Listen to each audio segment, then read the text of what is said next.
વડોદરાના ward number 1માં બીજેપીનું જનસંપર્ક અભિયાન યોજવામાં આવ્યું। અક્ષરધામ સોસાયટીથી શરૂ થયેલ કેનાલ રોડ પર અભિયાન પૂર્ણ થયું।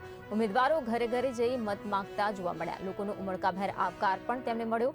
જનતાના સ્વયંભૂ સમર્થનથી કાર્યકર્તાઓમાં ઉત્સાહ છે। વિસ્તારમાં ચૂંટણી માહોલ ગરમાઈ રહ્યો છે। ભાજપ કાર્યકર્તાઓમાં ઉત્સાહ વેવડાઈ રહ્યો છે। હવે વોર્ડ 1 ની અંદર અમે ફેરીમાં નીકળે છે અને આખા વોર્ડની અંદર અમને બહુ સારો પ્રતિસાદ મળી રહ્યો છે। લોકોને પરિવર્તન જોઈએ છે કે છેલ્લા 10 વર્ષથી અહીંયા કોંગ્રેસના કોર્પોરેટર આવે છે અને કોંગ્રેસના કોર્પોરેટર કોઈ સોસાયટીની મુલાકાત લીધી નથી અને જે કંઈ કામ કર્યું છે ભાજપ સંગઠન દ્વારા કામ કર્યું છે।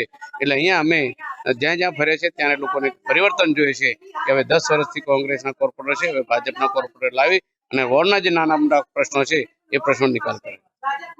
આજે અમે લોકોએ સમસારાથી લઈને સોમેશ્વર માધવથી લઈને એ આખો પટ્ટો પકડ્યો છે। આ જનતાનો પ્રતિસાદ બહુ જ સારો છે, બહુ જ પોઝિટિવ વાઇબ્સ છે। અમે ફેરણીમાં નીકળ્યા હોય એવું ફીલ જ નથી થતું। અમને એવું લાગે છે કે જાણે અમે અમારા પરિવારને મળીએ છીએ, બધાના આશીર્વાદ લેવા નીકળ્યા છે। અને ઇવન જનતાનું પણ એવું કેવું છે કે ના, આ વખતે આપણે વોર્ડ 1માં પરિવર્તન લાવવું છે, જનતા સામેથી કહી રહી છે। એટલે તમે બધા વિચારી શકો છો કે જ્યારે જનતાનો અવાજ આવે ને ત્યારે ડેફિનેટલી વોર્ડ 1માં ચારે ચાર કમળ ખીલે જ। અને એમનો આવકારો એટલો ભાવભર્યો હોય છે ને કે ના બેન આવો ને, તિલકથી અમારું સ્વાગત કરે છે, હાર પહેરાવીને અમારું સ્વાગત કરે છે, મોઢું મીઠું કરાવે છે।